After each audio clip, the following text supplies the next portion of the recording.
Hello and welcome to GetAGoodStart.com podcast. I am your host, Scott Agnoli, CEO of Scott Creative and founder of GetAGoodStart.com.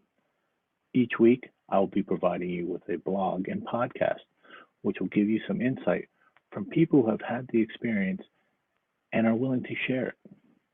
At the end of the video, I invite you to go back and read the end of the blog, which will give you some key takeaways for whichever level you are at professionally, be that a student, new to career, or a professional of the corporate world. In today's podcast, I am honored to have as my first guest an old friend of mine, John Willi. John has a marketing degree from Binghamton University, and he started his career in professional baseball and stadium operations. He worked himself up the corporate ladder, eventually becoming, at the time, the youngest general manager of a minor league baseball team in either the AA or AAA leagues. He was named the Minor League Baseball Eastern League Executive of the Year in 2009. He was then hired by IMG to lead Rutgers University's corporate partnership program, and then 2 short years later, he earned IMG's College President's Award. In 2019, he left collegiate sports and went on to work his magic in the NFL, where he is currently the Director of Corporate Partnerships for the New York Jets. I think you can agree, John has had a vast amount of success and experience that we can all learn something from, and I know you will enjoy his interview. So without further ado, my interview with John Willi. Welcome, John. How are you? I'm doing great. Great to see you, Scott. I'm excited to be here. Yeah, I think it's a great thing that we're putting this together, and I really appreciate coming on and help me out with this little adventure. So, I'd like to make all these podcasts pretty brief, easily digestible. So I'm going to jump right in. When you think about getting a good start, what really does that mean to you? I think it means so many things. First, I think it means having a plan, having an understanding of where you want to go, and being prepared, regardless if that's starting your day, starting your year, your trip, or starting a new job. Sure.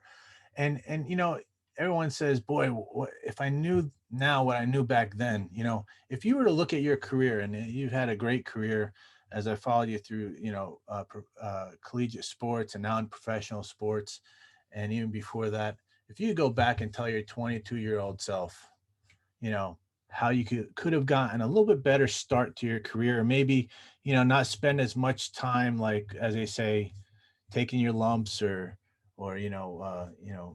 making your bones, what would you tell that 22-year-old? What would you tell them to maybe kickstart the career a little bit faster? It's funny. When I got into my work career, my livelihood, one strategy was really to outwork everybody, put my head down and just be so obsessive about work and doing a great job that people thought I was crazy, right? And I think that's great, and that's certainly a measure of that has to be there to be successful. But I think I missed an opportunity in some cases to build real meaningful relationships. So I did that on some occasions, but I think I was given the opportunity in the job I was in to really meet some interesting people. And it probably wasn't until maybe 10 years later that I learned the value of developing those relationships, maybe pausing the grind a little bit to take the time to build those relationships, because not only do you get so much out of them, but they really do pay dividends later on in life. Yeah, that's a good point, John. One of my seminars, I talked about wanting to be helpful as a leader. It's not so much quid pro quo. What my people might say, "Oh, I want to do this so I can get something out of it." No, it's really you do something, and I always like to say, I like to do something anonymously because I can walk away feeling better about it. I'd rather not preach and say, "Look what I did." It's a good thing. Without a doubt. And I think, again, maybe early on, I might have looked at relationships a little more as a very fair, but much more of a transaction, right? I'm Yeah. going to do something for Scott. He's going to do something for me. It's genuine. I want to help Scott, but I'm also sort of measuring what I'm getting back out of this time. And I think I've, like you're saying, really flipped over that course of maturing to understand that it's almost like sports, right? I mean, you're going to play a baseball game, football game, track, whatever. You have to warm up. You have to put some time in. You have to practice. You have to put it forward, and then you're at the plate, and it's mindless, and you have success, right? And I think it's the same way with relationships. You don't want to focus on the at bat or the third down before the game. You want to focus on warming up and doing the things you need to do and genuinely giving. And then without thinking about it, years later, it'll pay off. Yep, absolutely. You know, as with your experience as a leader at all levels, from when you first started in your career to today, you know, what advice would you give, I don't know, college freshmen, so to speak, when they get into college? Maybe they're a redshirted freshman and they're moving into their second year, or they're just they've come from a small town and they're in a big college, big university. They all of a sudden they find themselves in Penn State, 45,000 students around them. And their town was, 500 people. What kind of advice can you give somebody like that to succeed in college? That's a great question. I think it comes down to really staying within yourself and discipline. I think discipline and time management. And I know that's pretty broad, but I think of a story of two college students. Right, I'm going into my sophomore year. I'm rooming. I was fortunate enough to play a little baseball in college, and I roomed with one of our catchers. Right, great guy, and obviously, if as intelligent or more intelligent than I was. But after freshman year was a little bit of a hurdle getting in and kind of understanding how to manage, like you're saying, you go from high school or maybe a different environment, and you have to really manage, really like a job, right, or your own career by yourself in a lot of cases. And I think we had the opportunity to room together, and for whatever reason, I had the opportunity to learn, I think, a little bit of discipline, manage my time, and look, you're going to have fun in school, and you're going to want to explore, do different things, and have different experiences.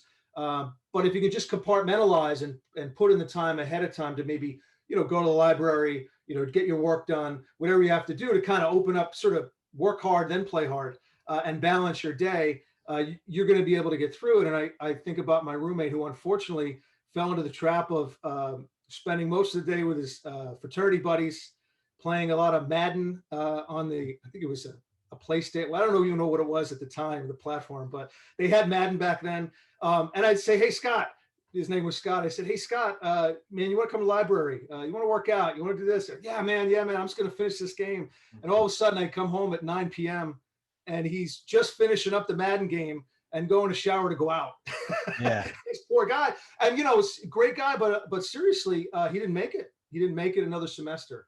And I think it was, two guys, a lot of similarities, a lot equally talented. And the difference was having a little bit of discipline in the beginning to get the work done you need to do, right? Or plan your day, or go ahead and separate yourself, not try to do work in front of the TV, right?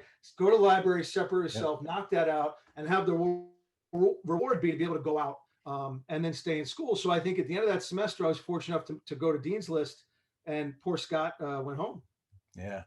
It's a great story there. And, it's something I hope, my son hears, because I talked with him about this a while ago. I used to tell him that, when at my school that I went to, we never had Friday classes. So Thursday nights were a big night out, but we had Saturday classes, right? And I always made it a point that Friday I would spend a day, no matter how late I stayed out Thursday night, Friday I would get up early and bang out as much work as I can, so I was caught up for Monday, right? Because a lot of times I didn't have Saturday classes. I wanted to have the weekend. So I told him I used to get up super early. I used to hit the library, I used to work my ass off probably till about mid-afternoon on Friday, and I was done. Right. And I used to tell him also I used to study all the time after every class, and I never studied or crammed before a test. I rested, and he started adopting that. And for the past 2 years, he's been a straight A student. So I can't say it works for everybody, but it certainly worked for me. And I think what you're saying is make sure you have the discipline to do a little bit every day. Do it before you, like you say, work first, play second, because you could always put off play, but you can't put off the work. And you and I both know burning the candle at both ends doesn't work. And late nights is poor quality studying. So it's better to get it done early. So that's great. Couple more quick ones, and then I'm going to let you be on with your day. What is the best advice anyone gave you about anything? the thing that you go, you know what, this one guy told me, and is best piece of advice I ever got.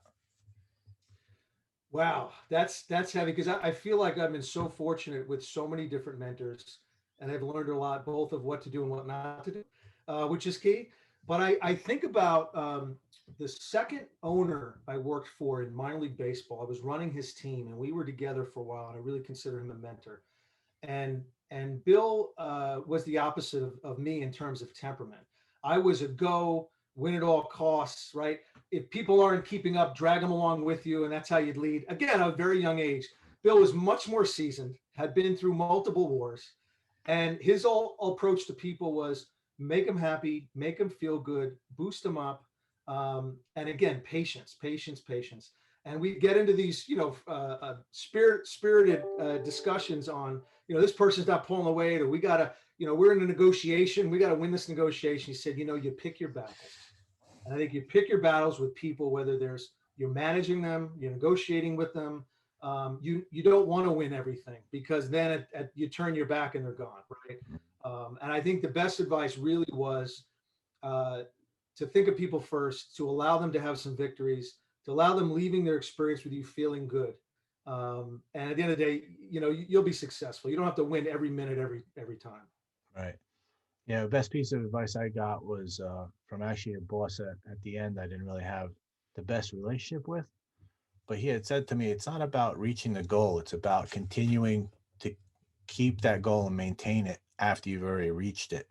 And at the time we were talking about, physical strength and exercise, and like, you could work yourself out and, I want to bench 300 pounds, and I bench 300 pounds. And then 2 weeks later, you can't even lift 250 pounds.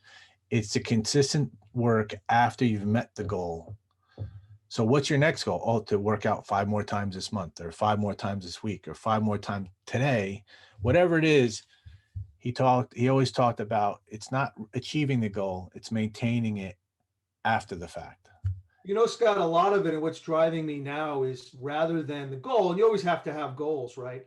But it's not what you do, it's who you become, right? So, for us trying to work out, even, as you get up in years, I'm an athlete, which makes me want to work out 5 days a week. It's not, I want to bench this or sprint this or hit this time. I am, a good person, right? Or I have good relations, someone who has great relationships, or people are fond of.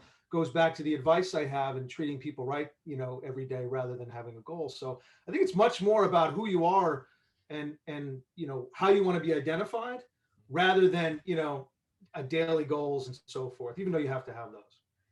Yeah, awesome. John, that's great. Listen, I really can't thank you enough for joining me today. And, I like to give everyone a little work to do. So here's your my personal challenge to you. You're gonna, whether it's your wife, your kids, whoever you want to do this for, sit down and write 25 things you appreciate about that person. And what you're going to find is the first 10 you're going to knock out like that. Next 10 are going to be a little bit more difficult, but you'll figure it out because you're going to get creative, right? It's the last 5 are going to be the most difficult. And once you get those last 5, those are the ones I want you to communicate to that person. You're going to find that those last 5 gratitude ones are going to be most thought-provoking, most valuable ones. They're not going to be the gimmies like, oh, I appreciate you cleaning the dishes every night. That's going to be in the first top 10. That's going to be in the first 10. The next 10, like I said, a little tough. But when you do 25, the last 5 are the most difficult, and that's my little homework for you to do on a personal side that might get you off to a better start on another day. I love it, Scott. You're awesome. This is great. I can't wait to see what you're doing going forward. All right, John. Thank you very much, and I appreciate you being here. Thank Until you. next time.